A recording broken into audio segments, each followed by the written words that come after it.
Hola, quiero exponer en este video sobre la ideología de género y quiero comenzar definiendo dos palabras, ideología y género. La palabra ideología es de origen griego, compuesta de idea, que es formas o apariencias, y logía, que es estudio. O sea, ideología es el estudio de las formas o apariencias.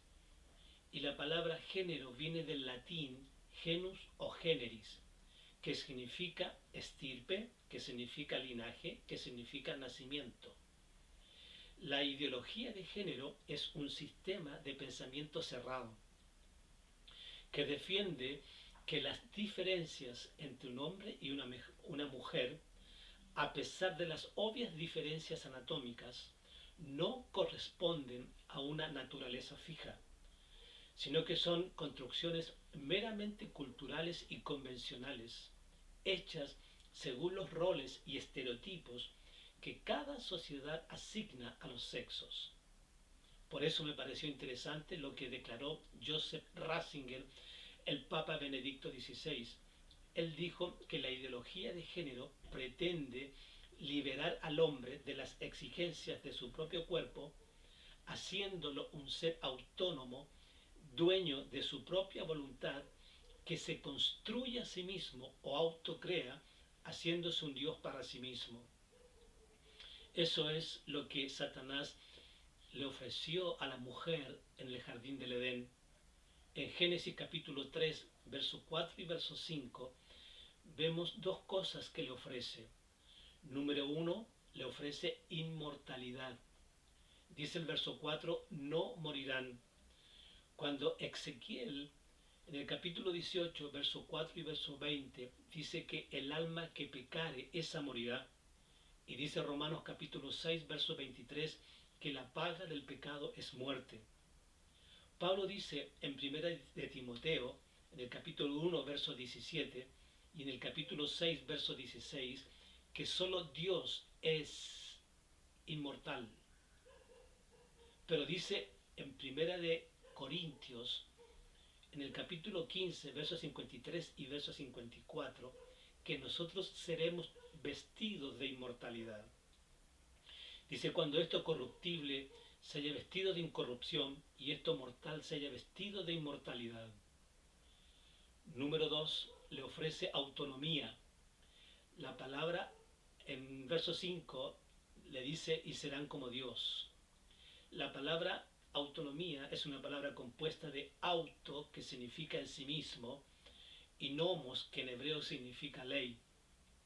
O sea, les está diciendo que ellos son ley en sí mismo y que no necesitan la ley de Dios. O sea, les está sugiriendo que se independicen de Dios.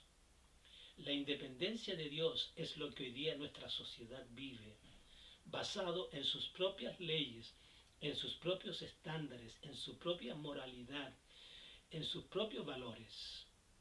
Lo que tenemos entonces es una repetición de la historia. Salomón dice en su libro de Eclesiastés, en el capítulo 1, verso 9, dice, ¿qué es lo que fue tiempo pasado?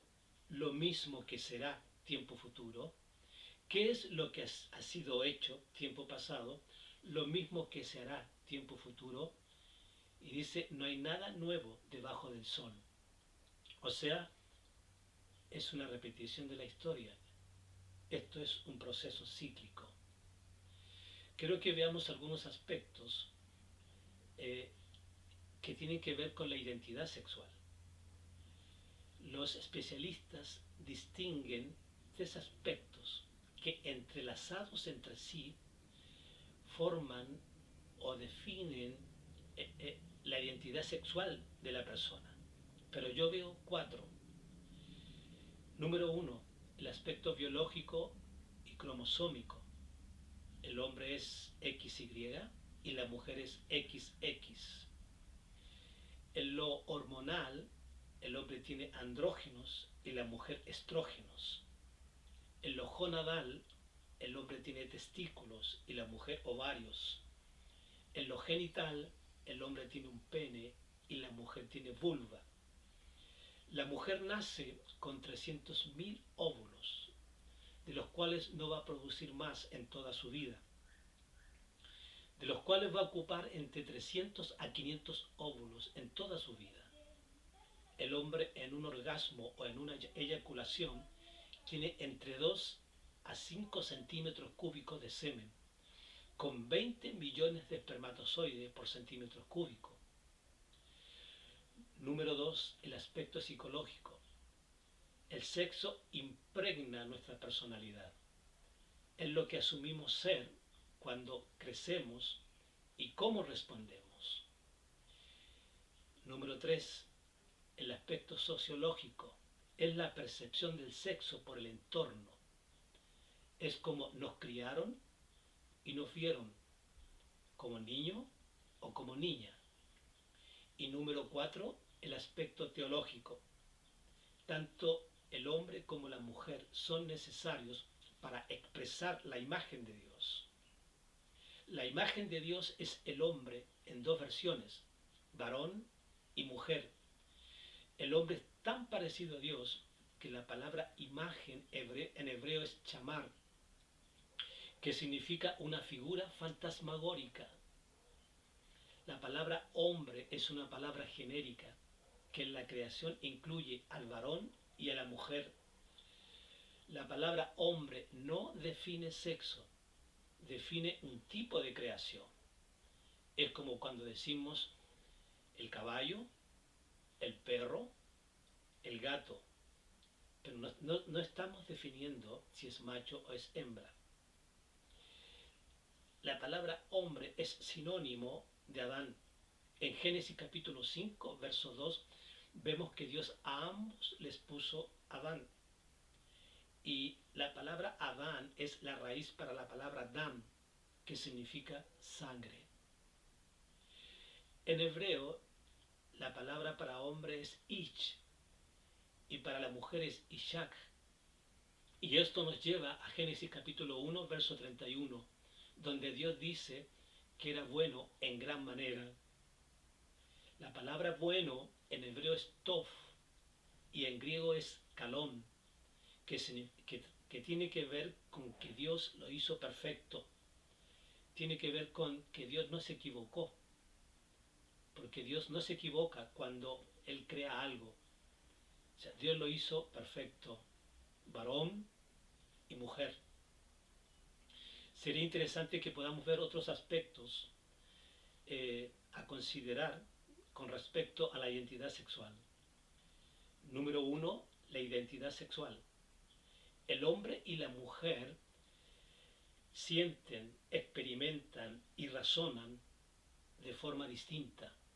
Es una misma naturaleza humana que se posee de modo distinto. La unidad y la igualdad esencial entre el hombre y la mujer no anulan la diferencia entre ellos. Número 2, la orientación sexual. Tenemos, según los especialistas, 13 orientaciones sexuales.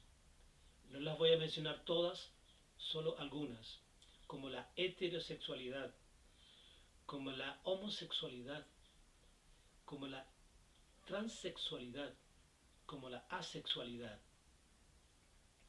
La palabra hetero es de origen griego que significa diferente.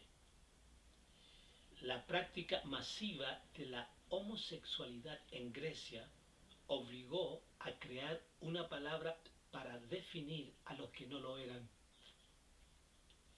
La conducta sexual es un asunto relacionado con lo anterior, pero no determinado, ya que no todas las conductas sexuales responden a las propias orientaciones sexuales.